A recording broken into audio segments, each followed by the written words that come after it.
evening. Hello. Good evening, England. I'm here to talk about the World Cup, often referred to as the greatest show on earth by people who have never seen Coach Trip. So, congratulations to England for qualifying in second place. Well done. Qualifying in second place against America, Algeria and Slovenia.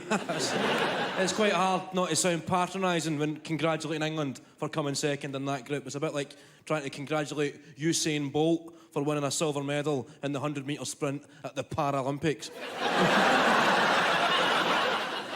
The England team are in the most expensive hotel. That's one thing you can be proud of. The England team are staying in the most expensive hotel of all the 32 teams. A hotel costing £3,175 per player per night. That shows you how much money a football team can afford to spend on a hotel when they're only going to be staying there till Sunday.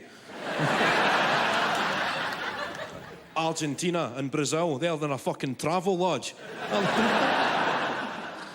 The altitude's been blamed. Scientists recommended the FA give the players Viagra before the matches because of the difficulty breathing. Apparently, one of the lesser known effects of Viagra is that it expands your lung capacity, making it easier to breathe. So I think it would be a bad call. Be a bad call to give 23 sex-addicted Premiership football players Viagra and let them loose in a country with an HIV epidemic. It would be one way of ensuring a few positive results, no?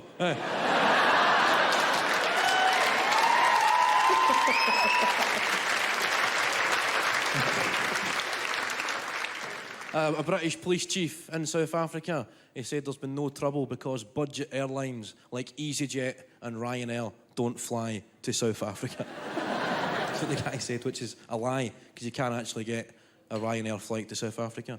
It leaves from Stansted, arrives in Tenerife, then there's a shuttle bus to Johannesburg. And it's good when they interview the fans and you see the difference. When they interview the fans in South Africa and then they interview the fans who stayed at home, they interview some guy who's in Cape Town for the game, Lawrence, the tax consultant from High Wycombe. After exiting the stadium, I was so incensed by the lack of application from the England team. I immediately darted off to the nearest Starbucks, obtained the Wi-Fi code, and composed a strongly worded email to the Independent. Then they speak to Alf from Croydon, who stayed at home, the panel beater. He's like, I was fucking livid, mate. Fucking livid. So livid, in fact, at full time, I body slammed me dog through a coffee table.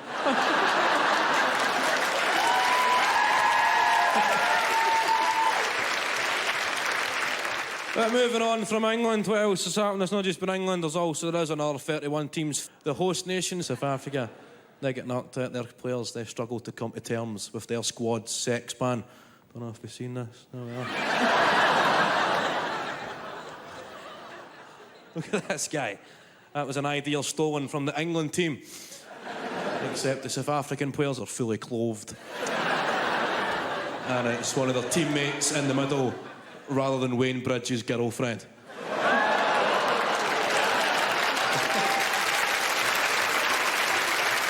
Thank you. Good to be back for the second week. What a World Cup it's been. There's been some major talking points this week. Paraguay versus Japan. What a game.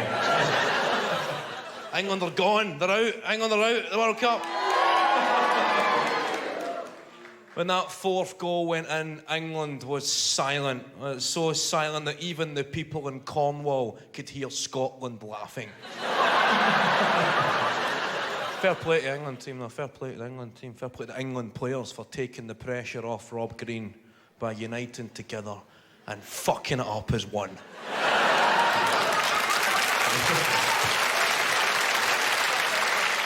Good to see some team spirit back in the camp. I will say one thing, at full time on Sunday, at full time, every man, woman and child in England felt that, that overwhelming feeling of disappointment anger and justice, that sensation that there is absolutely nothing in the future to look forward to or be excited about. That was then. You English people got a feeling of what it's like to be fucking Scottish.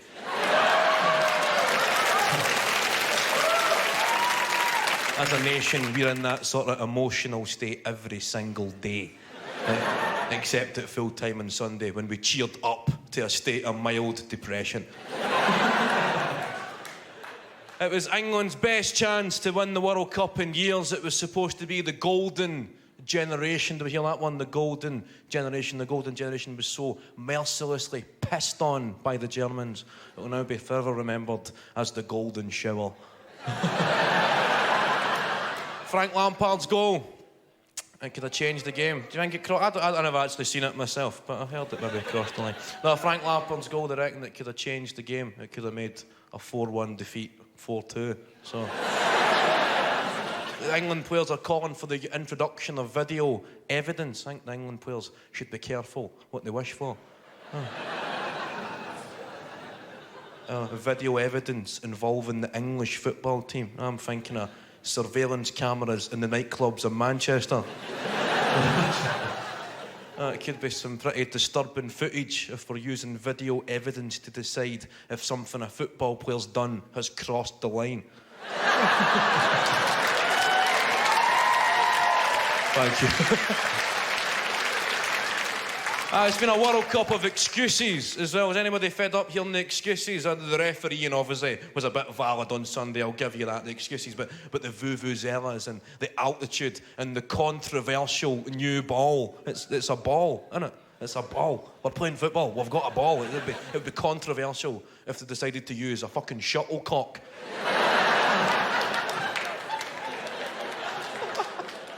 A shuttlecock with a cartoon of the Prophet Muhammad on the side. That would be controversial.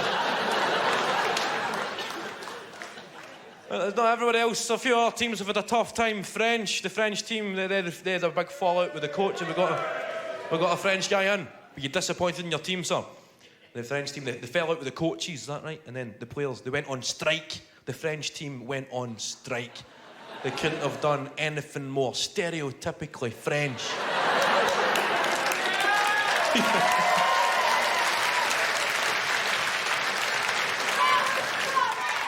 Where was Scotland at home fucking laughing at yous?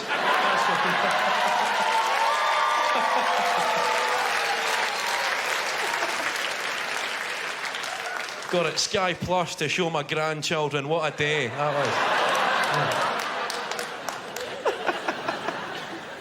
was. England team hotel was also robbed. Did we see that? Five members of staff at the England team hotel were jailed for robbing the player. They never mentioned which players' rooms were robbed, but the items included underwear, cash, and a FIFA gold medal. That was the items.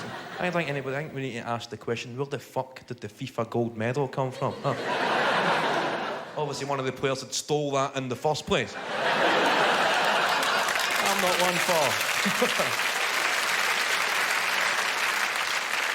We don't know what player's room it was. I'm not one for regional stereotypes, but for me it's between Steven Gerrard, Wayne Rooney and Jamie Carragher.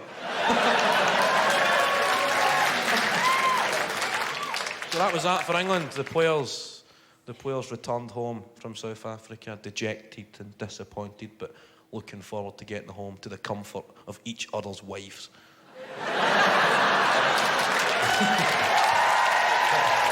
Good evening, everybody. How we doing? So it's good to be back. Week 3, the World Cup. The World Cup is still happening. I don't know if people know that down here. The World Cup is still on. What happened? Germany annihilated Argentina 4-0. And they only annihilated England 4-1, meaning that England are brilliant again. Well done. It was quite sad to see Argentina go. They brought a bit of entertainment to what people have been calling the dullest World Cup in years. I think it's been quite good. I've enjoyed the World Cup. I think it's been great. It's hard to tell who's had the better World Cup between the people of Scotland and the prostitutes of South Africa. But Maradona's gone. Diego Maradona, a football legend. There he is. He looks He looks at one of the guys you'd see at 4 o'clock in the morning outside a nightclub offering to swap his shoes for a joint, doesn't he?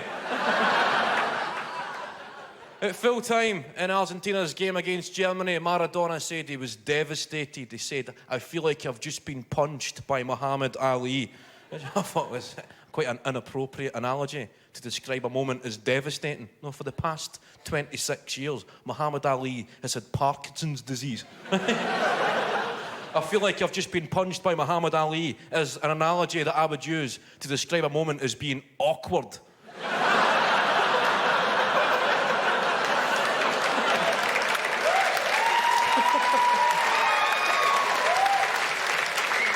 Because nobody wins when you fight a guy in a wheelchair. Nobody wins.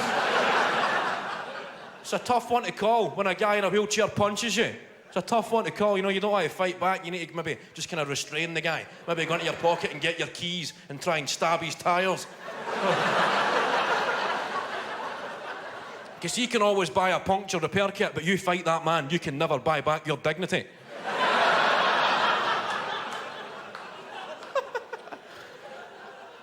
My favourite Diego Maradona moment at this year's World Cup was the press conference after Argentina qualified. He said to everyone in the media who has doubted me, "Suck my dick, suck it, and keep on sucking it." I think more sports stars should respond to the criticism in this way, shouldn't they? Like Steve Davis in the snooker. Oh. "So, Steve, you missed a few easy reds in the first frame. Some critics saying perhaps you should consider retiring from the game altogether." "Oh, to those critics, I say, suck my dick, suck it, and keep on sucking it." Not a good response. Not a good response for some sports stars, though. Not a good response for...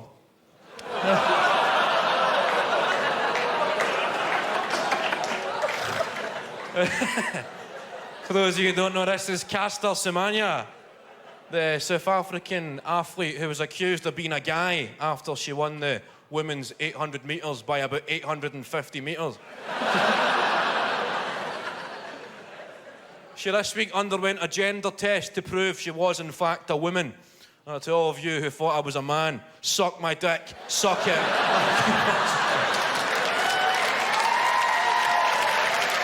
In other news, anybody feel sorry for Ghana this week? Did anybody see the Ghana-Uruguay game? Luis Suarez, he cheated, didn't he? Suarez cheated, he knocked the ball off the line. There he's there. He said, "The hand of God now belongs to me," a claim which was also made by a South African police force narcotics chief after performing an intensive internal cavity search on Paris Hilton.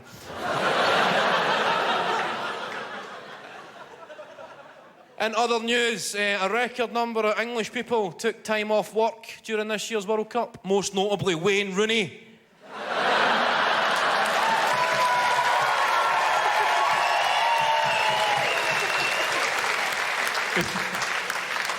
Apparently, the pressure, the expectation was just too much for Wayne Rooney. He went a bit he had some erratic, even he turned to God. Did you see that? Wayne Rooney, he was wearing rosary beads in training, an idea inspired by the England team shower, where he saw a different type of bead hanging from Ashley Cole's arsehole.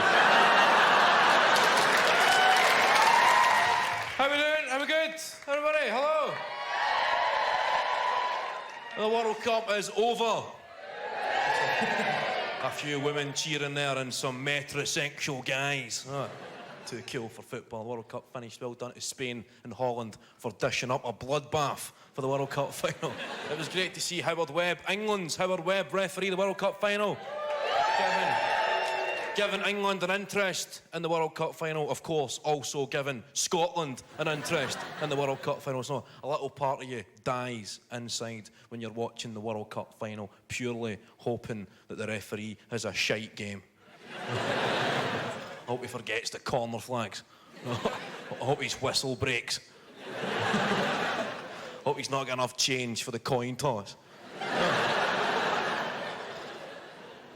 And he did not disappoint, did he? Howard Webb. Did you see the Howard Webb? A man was kung fu kicked in the chest. And Howard Webb only dished out a yellow card. No. think it's Howard Webb. He used to be a police officer, so he's got a higher threshold for violence than most of us. I think we should be pretty grateful that he's no longer a police officer. Now, with this kind of leniency on display, Howard Webb would probably let off Raoul Moat with a 70 quid fine for breach of the peace.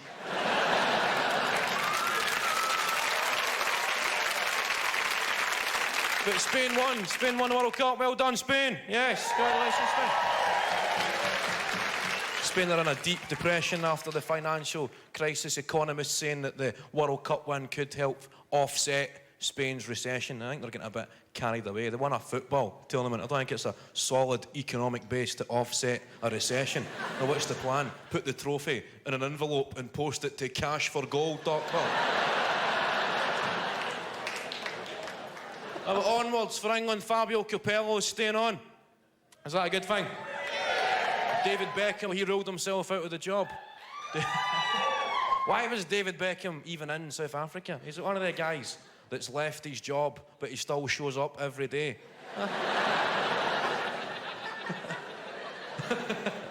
David, you don't work here anymore. Fuck off. He was supposed to be there as a mascot. He was a pretty disappointing mascot, wasn't he? I wanted to see him acting like a mascot. I don't think David Beckham should be allowed at a major sporting tournament again unless he's prepared to do laps of the park, waving at the fans whilst dressed up as a fucking squirrel.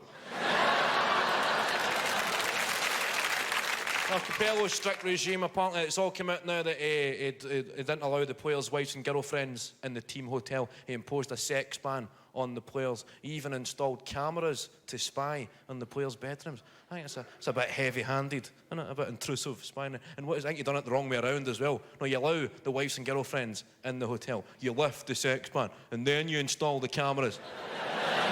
Otherwise, what is there to spy on? Oh, there's Wayne Rooney smashing a remote control off his head.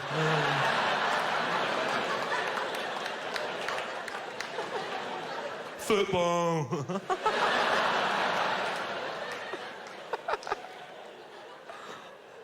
Now he's picking bits of fluff from his belly button. Now he's having a quiet snooze inside his tyre.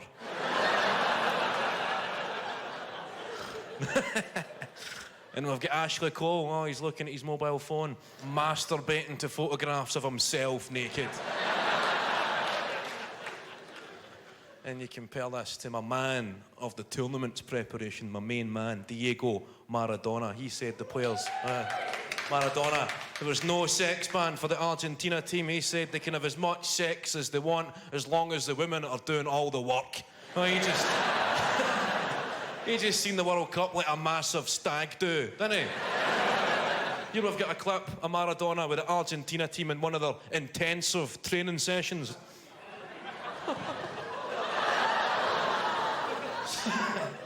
Some of the greatest players in world football preparing for the biggest tournament in world football by playing a game we played at school called Red Arse. Thank you. Good evening, everybody. How we doing? Good? Is everybody good? I'm here. This is the show's sports report brought to you by me. I'm the sports correspondent now. I don't look the most sporty, athletic kind of guy. I was always the fat guy at school that bring in a note for PE. Please excuse Kevin from volleyball. He's fucked off to Greg's. Cheers. We had the golf in Scotland this week. Well, in St Andrews, we had the golf. St Andrews, it's not really proper Scotland. It's just kind of England with a few tartan gift shops. The American tourists love St Andrews. They go to St Andrews. Oh my God, Scotland is absolutely beautiful. And all the people are so friendly. Then they travel 13 miles north to Dundee.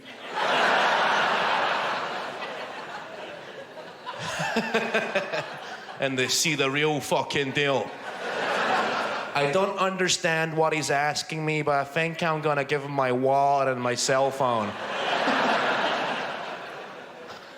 I read a newspaper article that said St Andrews is becoming the Royal Ascot of golf because the women like to go and get dressed up, but they forget that Royal Ascot normally gets decent weather. Right? St Andrews is still proper Scotland in terms of the weather. You know, you get the women out shopping, getting their Manolo Blahnik shoes and the Roland Murray dress and the Louis Vuitton clutch. They get to St Andrews, they're in the middle of a torrential downpour thinking, fuck, I should have just wore a bin bag.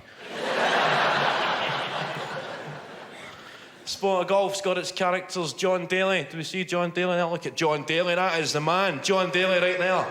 Apparently, John Daly claimed he lost his entire career earnings gambling. He had a gambling problem. It's quite a shit addiction, a gambling addiction. I don't know, of all the big addictions you can get, gambling's pretty dull. At least if you've been a sex addict or an alcoholic or a drug addict, you've still got some good stories.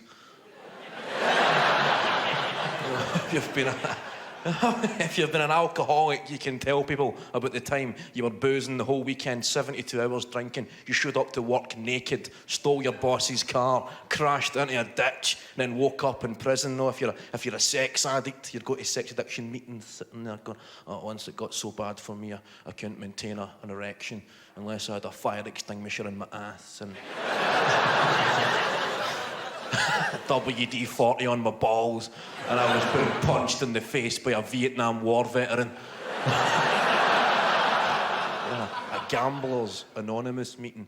I remember this one time I put 60 quid on a greyhound and it came fourth.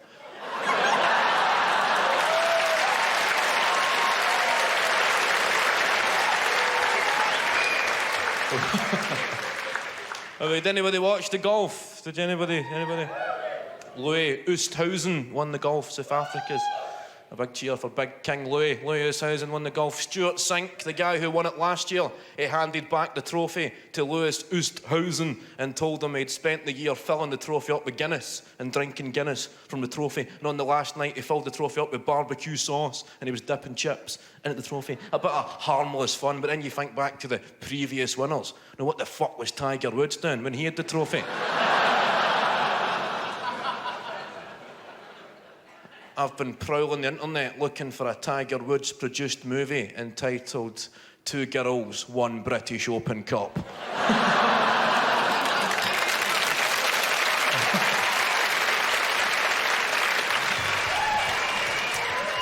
Thank you. Yes, I'm Scotland's third fittest man. I'm 23 years old. You love me, thank you. The third fittest man is also a fanny magnet. Thank you there. So it is a pleasure to be here. This is my final sports report in what has been a sensational week in the world of sport. Absolutely nothing has happened. We had county championship cricket. Did anybody watch the county championship cricket this week? Did you watch the Middlesex-Sussex game? The Division 2? You missed a fucking classic.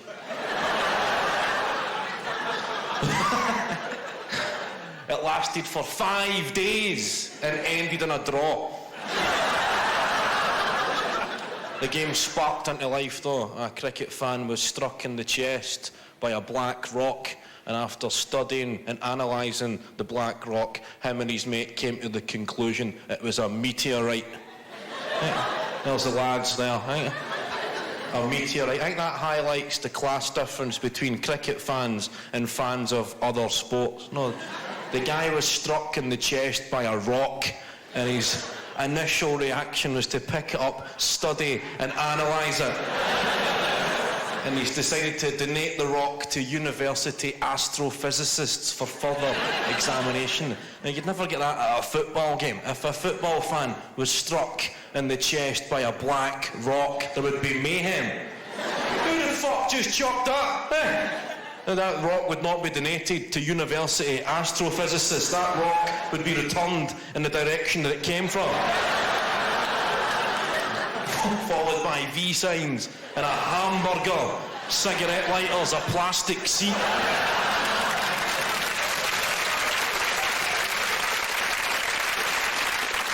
It's 2 weeks until the Premiership starts, a real sport. Football starts. 9 Premiership teams have banned the Vuvuzela from their stadium. But we're going to see the end of the Vuvuzela, at least until Christmas, when Sony release Vuvuzela Hero for the PlayStation. Christmas Day, the whole family sat there. Well, let's play Vuvuzela Hero.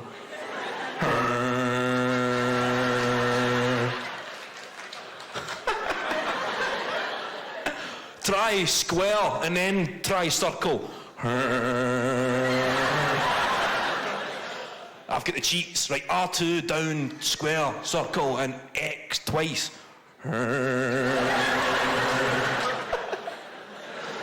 If your granddad jumping up from his chair with a newspaper, a fucking bumblebee in December.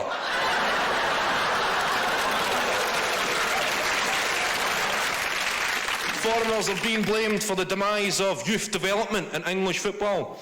There's all the big teams like Man City spending loads of money on foreign players, and there's not enough youth guys. I don't blame the foreigners for the poor youth development. I blame the coaches. I've got a cousin that plays under-10s football, and I went to one of his matches, and I blame the managers. You get these guys on the sidelines who coach under-10s teams. The guy, they think they're like Jose Mourinho. He's got the coat on, holding a clipboard. He's got his initials stitched into his coat. A Bluetooth headset on so he can communicate with his assistant manager who's at the other side of the park buying fags from the ice cream van. And the abuse they shout at young 10-year-olds getting dogs abuse off these guys. Like, Josh, you need to pass that ball, Josh. Josh, clear it, just kick it out of the park. Josh! Oh, fuck you, Josh! You're a disgrace, no wonder your mum and dad are alcoholics, Josh.